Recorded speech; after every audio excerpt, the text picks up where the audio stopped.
How you doing? Bob here. Odin's lock. Close the door and pick up this piece of trash on the floor here. Yeah, I got the fan going. It's only about I don't know, 82, 84 degrees. Not too bad inside here. I want to talk about something that comes up occasionally. You know, stuff that needs to be talked about. Call it screw ups, goofs, whatever. What I'm referring to with this particular subject is like if you're mortising out someone's door, the hardware, and you split along the wood. Let me see here. You know, whenever you do chisel work, you gotta be careful splitting the wood right there. So, you know, they talk about, and I think something that's very rarely discussed that much is you know, the carpentry side of locksmithing. You know, we all know about scoring lines and making sure you do everything. You really should try to avoid cutting vertically like this. I mean, if you do it just real lightly, you can do it. Just be real careful. A lot of times people will chisel and they'll pare it down, and then they'll go ahead and force it down, you know, with the chiseling. You'll see people do it like this, with, you know, using this as the part that they use to split up the wood, or I'll see them do this and go along, and then it'll pair it up too. And this is just an oddball file I bought, file slash chisel. It's got a rasp on it. I usually use a more traditional chisel. Let me grab one like this. It's usually my main go-to, and you really can't hit it very hard because it doesn't have a stem all the way through it. It only goes up so far. And I think this here actually kind of is what holds it in. And then I also have another one I use, you know, the harder woods, and it has a steel shank all the way through. My son's been kind of working with me, so I put these in his bag, and I use this new Crescent brand one in my other bag. But let me put that up. Well, so anyways, part of what I wanted to talk about is, so you have your chisel marks. This is mainly an issue because if you go to a customer's house and say their doorknob's not lining up, you know, like it's hitting too low, and I think I have my one over here. So you'll see when it's running too low and it doesn't want to seat, and so what they'll do is say, you know, I got this on a different direction. When it goes on there, it doesn't want to seat all the way down. And so their door pops open all the time. Misaligned latch, I guess that's the number one. I think if you want to do a search for it to figure out, there's a whole lot of ways to deal with that. My main thing with this video isn't to fix the misaligned latch. It's to cover up the mess that's left when you fix a misaligned latch. I mean, first off, if I have a door that's got a misaligned latch, and if you're doing a deadbolt install, it's the first thing you do. Even if you're doing a rekey, I always check to make sure the door actually closes right and it latches. You know, whether it's just a doorknob or a deadbolt or both, or, you know, if you are going to do a deadbolt, see if the bottom one even lines up, because you want to get that as close to center as possible. If you have to relocate this or drive the hinges up, sometimes you can get like a 2.5 to 3 inch long screw and drive the top hinge up. You know, and the long enough screw will actually suck in the door jam into the frame, and so that is kind of what you want to do with that, and that will help you realign, you know, your spring latch. And so that's part of that. But when that doesn't work, what you have is you have to mortise. Sometimes people file this down. I try not to do that because it just looks like you didn't really fix the job. It looks to me like when you file this to make it work, that I personally, when I walk in the door, I just feel like someone didn't fix the real problem. You know, it's a misaligned frame, something. A lot of times, you know, if you got a door frame, maybe one size higher than the other when they first shimmed it in, they didn't get it right. And you can close the door, and you can, and I'll see if I can put in a little spot in this video, maybe towards the end, where you can kind of look at the points, and it's one where the latch is messed up.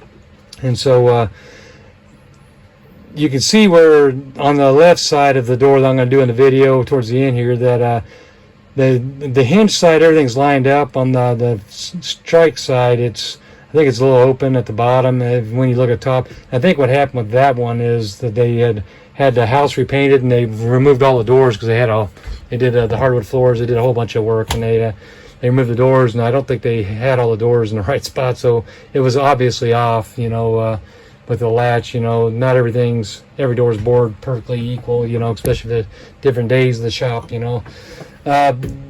And the one guy may have been dead on, the other guy may have been a little off. But anyways, to get back to my original issue, so you have that and you got to relocate this. Sometimes if you have two of them and maybe you don't want to chisel out all the wood, you can install one of these, security latch strike plates. And what you do, it covers both, and covers all the damage. You still need to open up the hole in the right spot.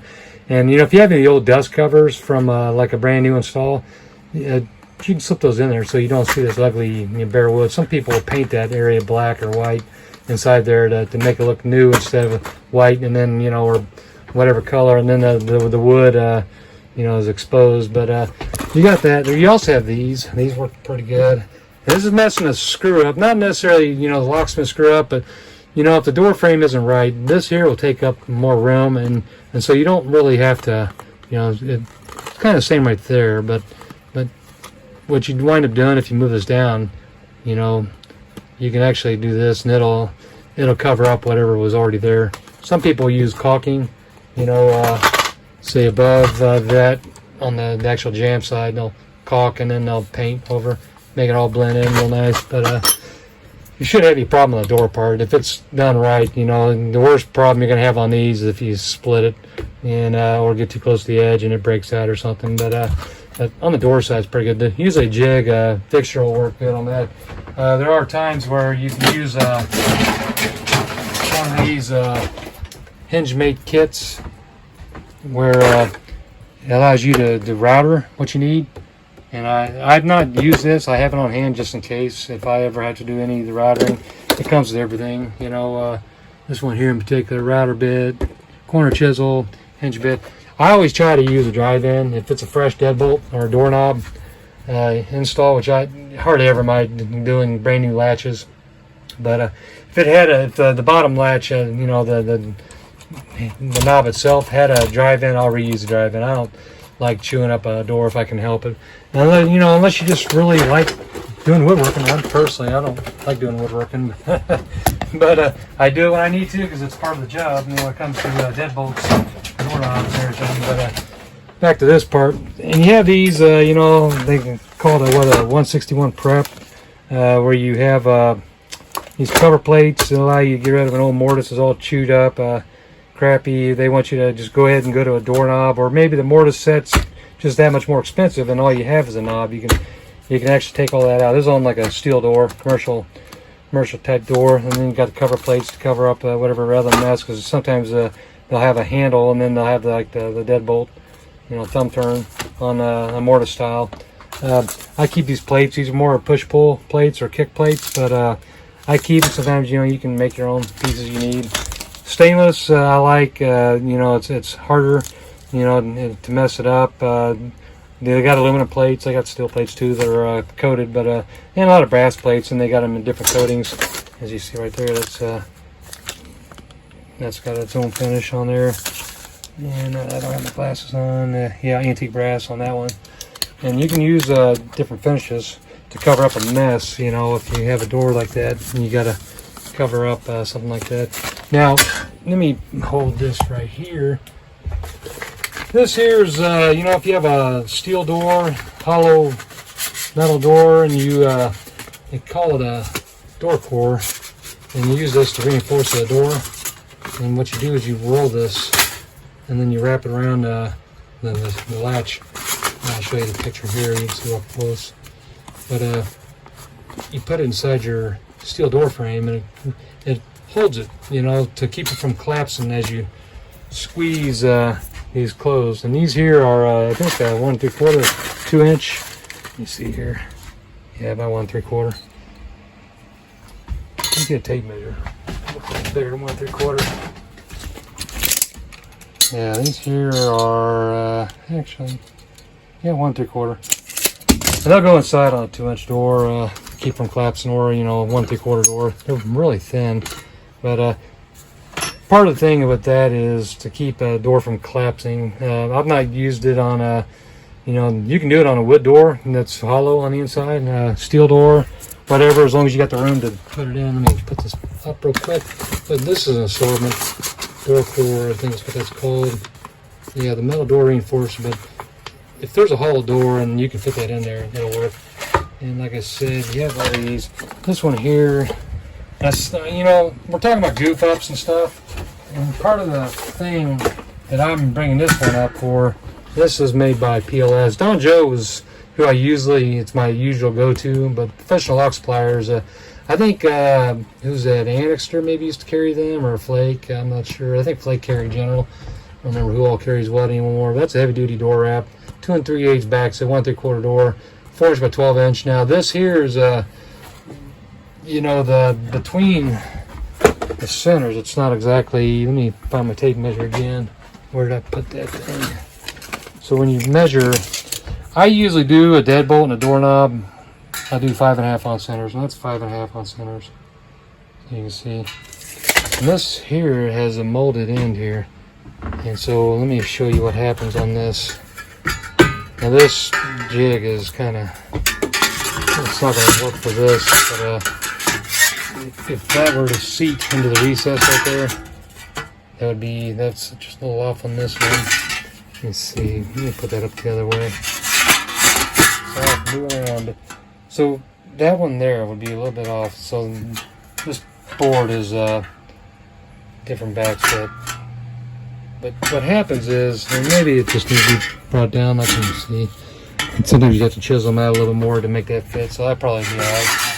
But what happens is, if you do like a 2 3/4 hole by accident on a door that should have had 2 3/8, and you should always measure before you start cutting the holes in your doors.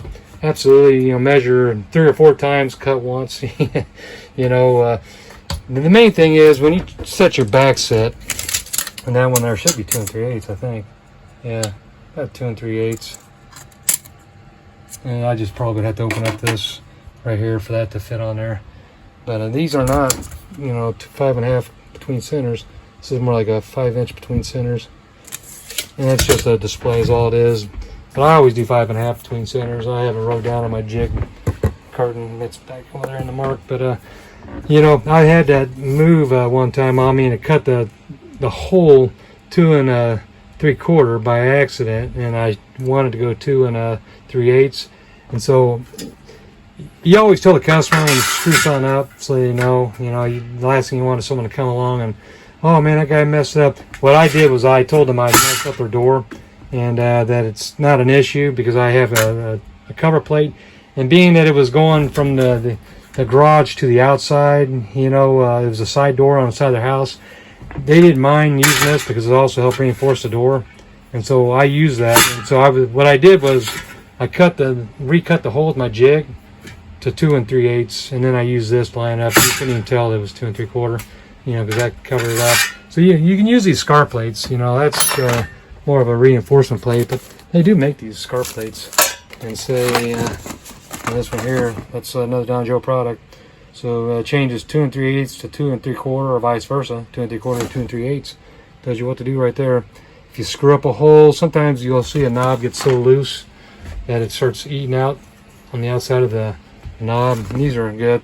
And when you use them, you see the picture, it just, you don't even know that it wasn't part of the knob. You just think it's part of to help reinforce it. And they do add a little strength. I don't know if it's much, but it does get rid of the hole for the most part. And you have these install locks, this 2 3/4, and they're bigger plates. If you only got one knob, a lot of industrial doors, you use these types. I'm not sure what the door wick thickness is on this, but I have a bunch of varieties of these. I always keep different flavors, different colors of them, different flavors. If you got a hole you need to cover, you can get these cover plates too. Put this screw on the inside of the door, and just keep so many different things. You can have it painted and do whatever you want. This is your hinge pins, for your door hinges, so people can pull they try to break in, they can't kick through or whatever. Especially if it's a garage where the door swings out into the garage, and they're trying to break in, they'd have to pull the door, because trying to kick it in is not going to do much good because you're already up against the jamb itself. And so they could pull the hinges. And so use these, and that'll stop them from being able to do that.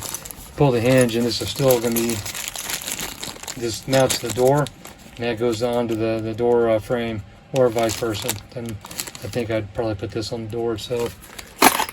And so that's what you do with those kind of things. But I'll add into the end of this video about showing a door that has a messed up strike plate. And it's actually in my house, and we had the painters, when they did it, they put on the door, and after it was done, I noticed the latch wasn't right. And I said something to them. I didn't have mind fixing it, but it is actually on one of our little office doors in my wife's little office that she has, a little TV room she has for whatever. And whenever we have company, it has a pull-out bed on the sofa, sleeper type thing. But we wanted to be able to make sure that closed. Well, the carpenter, the painter, he's also a carpenter. He just moved the plate down, and you notice it looks like crap. And after doing this recording, I thought, well, I walked around the house, and I thought, well, let me find a latch that I could show, because I knew I had a couple like that. And the ones I'd done, I'd actually morse it down, and I tried to fill it in.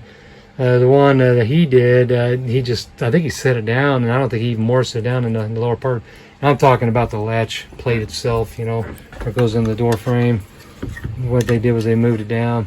And so what you wind up doing is I try to use wood filler or anything to fill in, wherever you see a recess where the door didn't look right.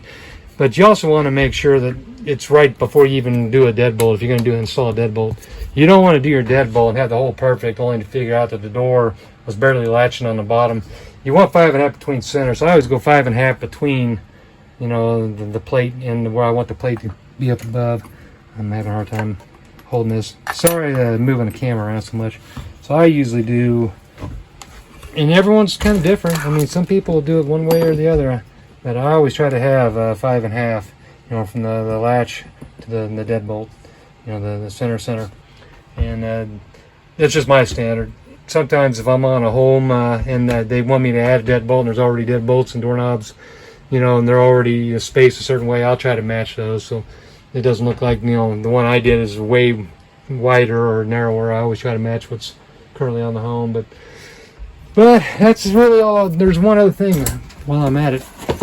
These hinge doctors or door devils, I don't know if you're watching my video, you probably already know what these things are.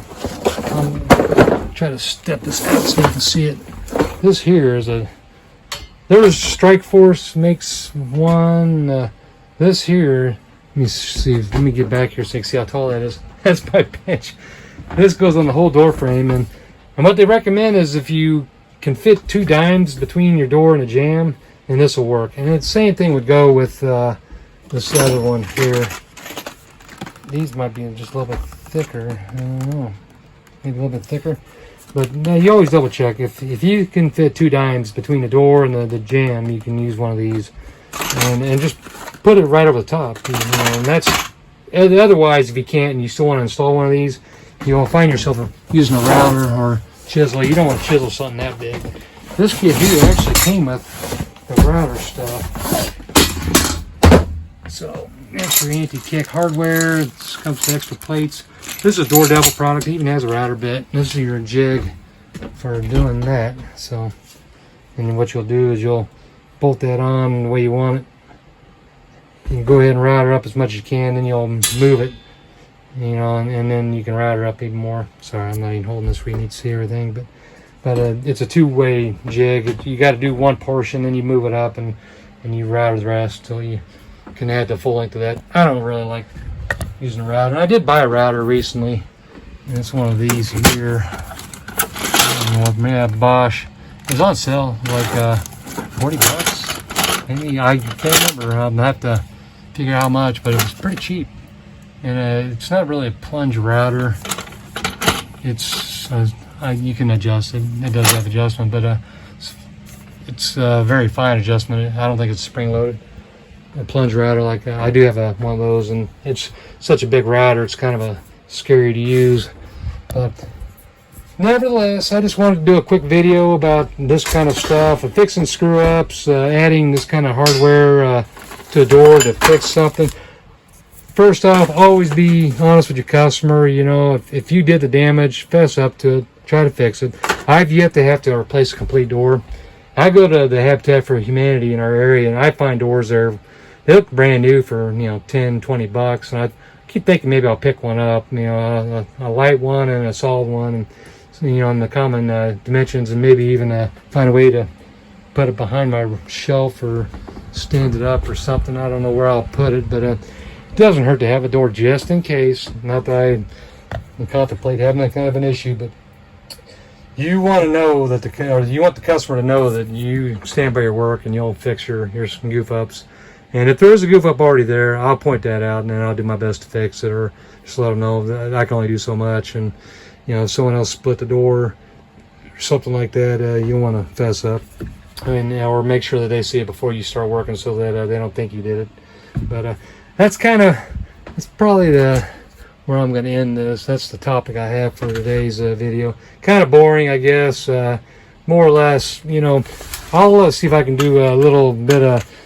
I mean, you guys, if you're watching this, you've probably seen plenty of, you know, drilling holes for deadbolts and doorknobs. If you watch any of the Locksmith channels, where you can see that kind of stuff and see how that works. But like, I'm teaching my son how to do this stuff, and it's one thing to change hardware and then go through that. It's another when you have to.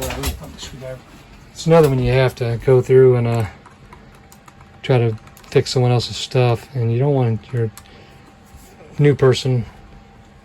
You know, I always try to teach them. You know, when you do these, don't crank them down so heavy duty that it's you know, deform the door.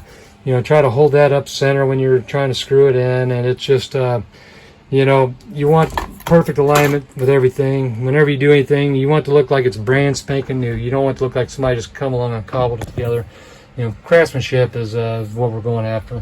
The locksmith, you know, there are some locksmiths that are real into carpentry and doing that kind of stuff. I personally am not, but I still, if I'm going to step in that zone of doing woodworking, I want to make sure I do an excellent job. And then there are router jigs. I have the access to that, and routers and everything else. But you want it to look like it's supposed to, not like, you know, you just do it together and made it work. So anyways, thank you for watching. I'll talk to you later. Bye-bye. So here's the door that's inside our house after the painters took all the doors off, and then they had the doors marked, but they painted over them. Anyways, they managed to relocate the plate. I should have done it myself, but they relocated the plate and did a good job. I mean, it's fairly straight. It does latch the way it's supposed to. And it is centered on where the door is now, and that is a drive-in latch, by the way. I like those over the Morse ones. But the holes, you can see the old screw holes, and the way they had that, they didn't fill it in. Looking at the door frame itself, it looks square on the hinge side. It was all flush up against it. There's nothing rubbing, and this is on the latch side. It doesn't look bad, so it was obvious that the door was not on the right location for the doorway. So anyways, there's no witness marks, no wear marks where anything's rubbing. And so that's pretty much what you wind up with. I plan on going on ahead and fixing that latch to fill it in. Thank you for watching.